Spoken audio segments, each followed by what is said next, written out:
So second video on, I still haven't confirmed what I thought was a leaking fitting, but still have an issue here. I changed to another fitting and it's still leaking.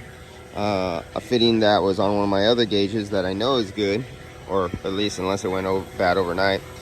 But so now I'm suspecting possibly the seals that go up and down the shafts here, and you can see I have silicone grease on there from before, and these were replaced several months ago, but these knobs have been turned a couple thousand times since then. So let me clean off the silicone grease so we could get down here, and we're just going to apply a little bead of nylog right around this circumference right here.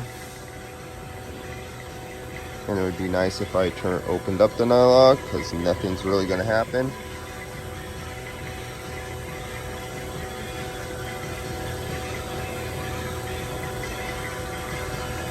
Just going around the threads, and that is not it because it's still leaking. I had this one open. I'm just going to check. I'm going to do them all is what I'm going to do so I find this sucker.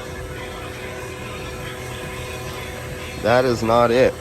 But that's what you would do if you suspected a leak from one of your shaft seals coming up and down the threaded shaft, because you could leak vacuum through there. You just put a little bit of nylog, a little silicone grease on those, and that would seal it, and all of a sudden your vacuum would come back. So that tells me it is not that. So I'm going to swap out a hose.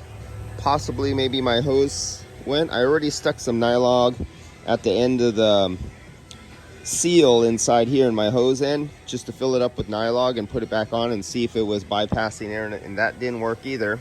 So I'm still looking for why I cannot obtain a deep vacuum while I have the low side on. And let's put this back on. Let's not lose the screw. Let's close it back down.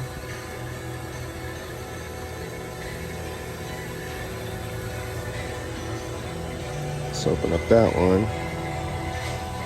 Let's take it out of circuit because into the vacuum.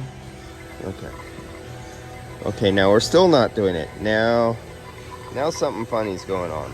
I'm having an intermittent somewhere. Okay, I have this isolated. This is no longer part of the circuit because this is closed. I have this isolated. This is no longer part of the circuit because this is, and there goes the vacuum, and then it jumped right back up again. Okay, I am looking for a leak somewhere else. Now you see how this is very, very intermittent.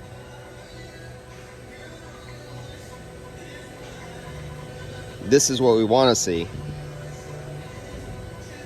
And I can audibly hear with my ears a change in the sound of the quantity of air that was being pulled out when it's leaking, and now that it's not leaking, it's pulling down. The tone of my vacuum pumps have changed. So I have to hunt down a leak somewhere.